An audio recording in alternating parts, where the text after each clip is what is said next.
Halo teman-teman, kembali dengan gue Agung Tao, dan di video kali ini gue kedatangan barang baru, yaitu ini dia. Apakah ini barangnya? Mari kita buka ya. Jadi ya, ini baru datang dari itu apa, JDID atau kurir JDID barusan. Kita langsung unboxing aja. Apa sih isi di dalam box ini ya? Kita lihat. Oke, jadi ini dia barangnya. Kita akan buka dengan pisau ya. Oke, kita akan buka dulu plastiknya. Ya, ini JDID ya. Kita langsung buka aja sini. Oke. Sebelah sini juga. Oke. Ya, kita pasti pelan-pelan ya sini. Oke, aman. Oh, ini dia. Kita simpan dulu pisaunya. Oke, ini dia barangnya, JDID. Kita buka. Oh, ini dia. Mantap. Ini dia packingnya. Packing kita taruh dulu dusnya. Nah, ini dia. Kita bongkar dulu ya. Ternyata kita menggunakan lagi nih pisaunya. Oke. Kita bongkar lagi. Sip. Oke. Kita bongkar.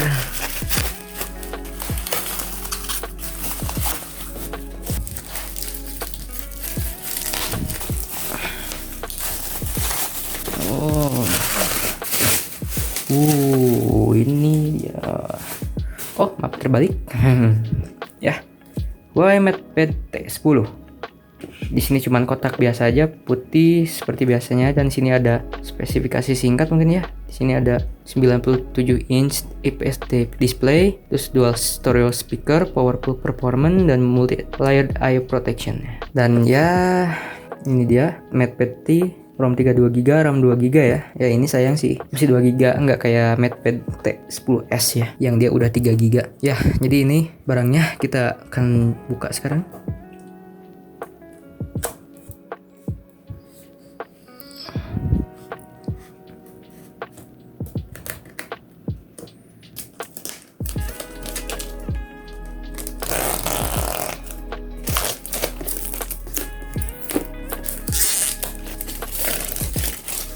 Sudah terbuka, mari kita bongkar ya. Sisi sebelah sini. Gua dari bawah ya. Yuk. Nah, oke. Ini dia MatePad T10, kita buka. Wow, impresi pertama, ini sangat tipis guys. Ini tipis dan juga enteng. Kita simpen dulu tabnya. Oke, kita lihat ada apa aja isinya di dalam kotak ini ya. Tentu saja email, mungkin apa ini, kode barcode ya, agak tahu gue.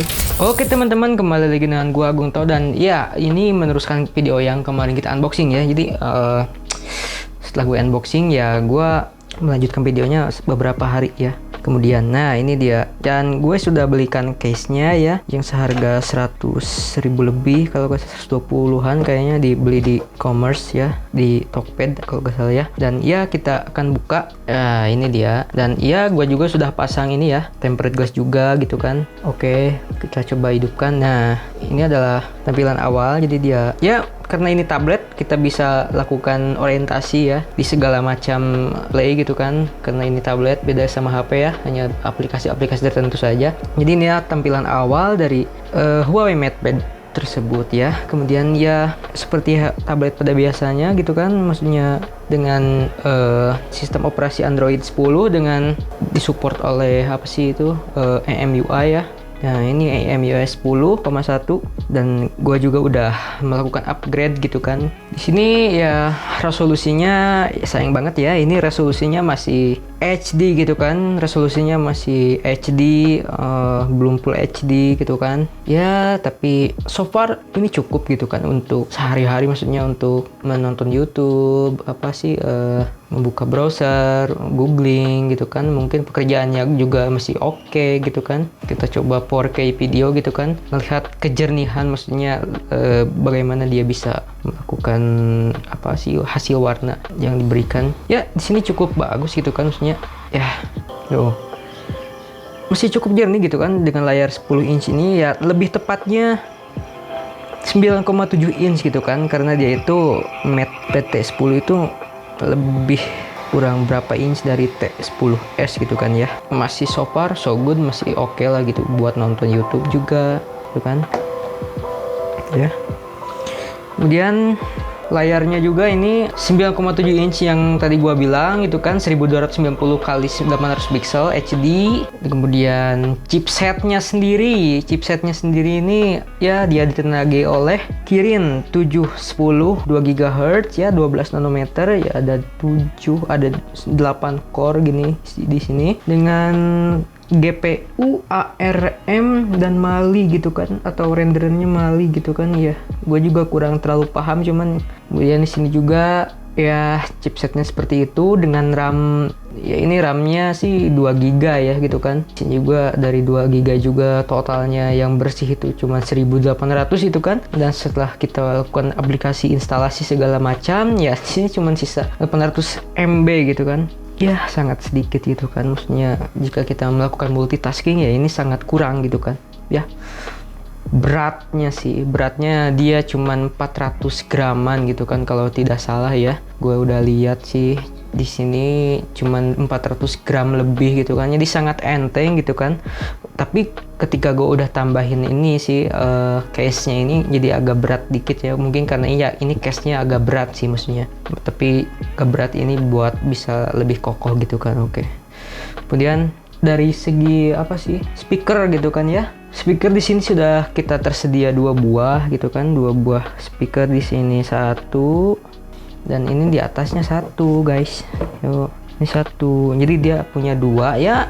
2 juga sudah cukup dengan harga 2 juta gitu kan, dan dia disetting oleh Harman Kardon gitu kan, yang surprisingly ya cukup enak gitu kan untuk mendengarkan musik atau menonton film dengan 2 speaker gini kan, jadinya stereo gitu kan, jadi ya enak gitu kan. Kita coba aja nonton YouTube gitu kan ya.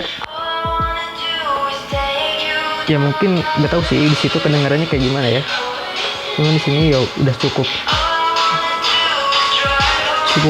stereo gitu kan.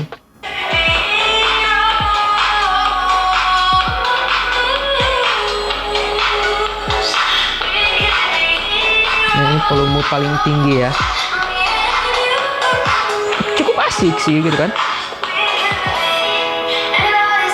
Suaranya bagus gitu kan ya, meskipun bassnya agak terlalu oke, mestinya ya ini cukup gitu kan lah untuk dengarkan entertain gitu kan. Dan kamera di sini ada 2 juga ya, ada kamera depan dan kamera belakang. Kita coba. Nah ini kamera depan.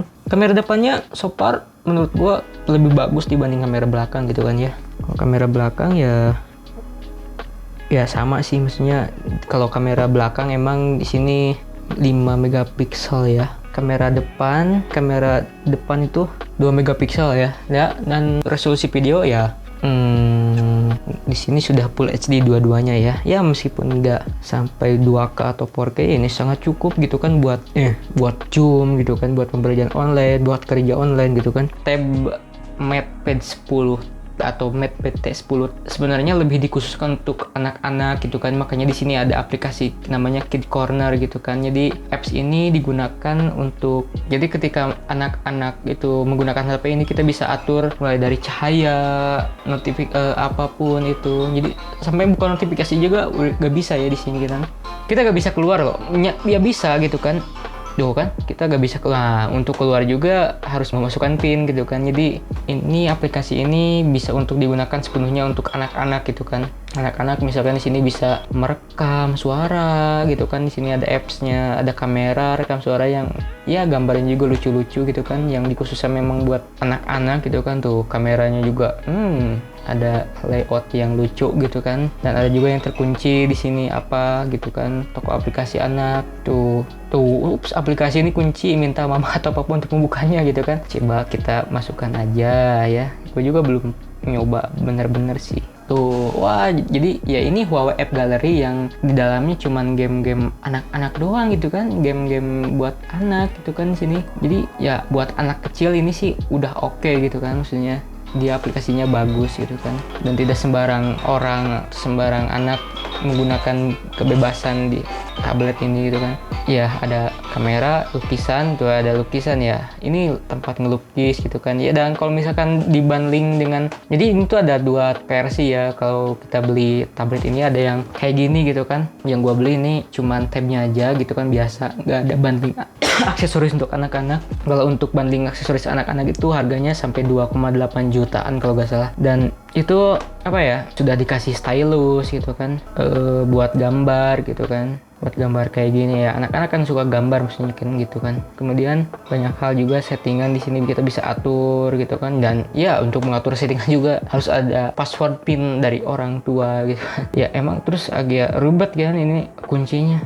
Oke lanjut, namun meskipun kita tidak bisa menggunakan Google Media Service atau GMS di sini ya, namun untuk email kita masih bisa menggunakan aplikasi bawaan dan kita bisa tetap login email kita di sini dan ya bekerja dengan cukup baik ya. Oke. Kemudian untuk sektor selanjutnya itu jika kita buka sosial media, tentu saja ini sangat bisa gitu kan. Kita buka Instagram gitu kan. Oh ini sangat lancar ya. Dan ya tentu saja di tablet kita bisa menggunakan secara landscape ya Instagram. Kemudian ya ini meskipun 2 GB ya, tapi dia cukup cepat gitu kan untuk melakukan multi open aplikasi gitu kan. Kemudian TikTok juga di sini ya, kita coba ya ini TikTok ya. Dia harus gitu kan. Yuk. Bisa ya. Masih oke. Kemarin sih lihat di Huawei App Gallery itu masih belum ada ya. Untuk Facebook, untuk apa sih? Untuk Instagram, coba Instagram. Ya, Instagram sih emang di sini di Huawei App Gallery masih belum ada ya. Jadi kita harus menginstalnya dari luar gitu kan. Tapi namun kita masih tetap bisa menggunakan PK Pure di sini ya. Kita bisa mendownloadnya di sini dan kita bisa melakukan update gitu kan di sini dengan lancar dan gak ada kendala juga gitu kan. Untuk sektor selanjutnya di sini juga ada, kita coba main game ya. Dan ya gua nggak main game ML dan PUBG sih, gua mau coba game Clash of Clans ya gitu kan. Kita coba game Clash of Clans yang masih gua mainin dari gua sejak SMP sampai sekarang gitu kan. Ya ini nggak mainstream sih maksudnya. Oke, oh masih bisa berjalan dengan bagus itu kan. Nah untuk cewek ini kan dia juga masih belum ada di Huawei App Gallery gitu kan. Gue juga pasti download di HPK Pure atau di Google itu banyak. Nah, gue di sini harus memasang Google Play Service gitu kan. Dan surprisingly Google Play Service masih bisa kita install di sini dan bisa menjalankan game COC ini ya. Meskipun Google Play Game itu masih belum bisa. Jadi kita tidak bisa men-save game ini di Google Play Game. Dan gue juga untuk hal itu gue memindahkan akun Google Play Game atau progress dari game ini ke Supercell ID gitu kan. Dan atau Facebook itu kan bisa di sini masih bisa gitu kan. Tapi untuk Google Play Game dia nggak bisa. Ya ini masih bagus, enak dipakai main game. Kemudian untuk harganya sendiri ya, kemarin gue ini beli di JDID gitu kan. Gue beli di JDID sebesar 1,9 juta gitu kan, dapat flash sale. Ini normalnya di banyak tempat itu sekitar 2 jutaan ya, 2.100.000. Kalau misalkan bundling sama aksesoris buat anak itu sampai 28 gitu kan, 2,8 juta gitu kan. Untuk SD card ya emang di sini tidak disediakan untuk kartu SIM, namun di sini kita disediakan untuk memori ya, memori eksternal gitu kan di sini. Yang kayaknya sih kalau nggak salah up sampai 512 GB gitu kan. Kemudian ya ini tentu saja Type C ya untuk chargingnya ya, tapi dia 5 watt gitu kan. Jadi lumayan lama lah, gua untuk 100% dari sekitar 10%an tuh butuh waktu 5 jaman loh. Jadi lama banget. Jadi ini sih sebaiknya dicasnya ketika pas tidur gitu kan ya, baru kita cas. Kemudian untuk sensor ya, ini sensornya dikit banget sih, maksudnya nggak ada sensor yang untuk kelas gaming sih. Jadi ini cuma ada accelerometer doang kan ya begitu deh. Kemudian surprisingly yang gue suka dari tab ini ya, dia sudah ada mode ebook gitu kan, langsung dari sini ya kita nyalakan mode ebook, jadi dia langsung monokrom gitu kan. Jadi ini sangat kan jadi semuanya monokrom. Ini sangat enak banget buat gua baca buku atau gua buat baca ebook gitu kan ya. gitu, baca e-book misalkan, banyak sih. Jadi enak gitu kan, jadi kayak buku beneran gitu kan tuh. Feel-nya tuh agak kecoklatan gitu. Terus di mata juga enak gitu kan, nggak sakit gitu kan tuh. Emang enak sih di sini, maksudnya baca bukunya juga jadi oke lah gitu. Baterainya cukup boros ya. Ini untuk ukuran tablet sih, kita kembaliin lagi ke mode biasa. Untuk ukuran baterai tablet ini sangat kecil gitu kan ya, dia itu di sekitar 5000-an mAh ya, dan gua gunakan sehari-hari juga cukup boros gitu kan. Ya udahlah gitu aja, mungkin first impression atau review singkat yang gua ketahui, yang gua rasakan di Huawei MatePad T10 ini. Semoga video ini bermanfaat buat teman-teman semua. Thank you yang udah nonton, like kalau suka, dan subscribe juga gitu kan. See you in the next video. Thank you. Yuk.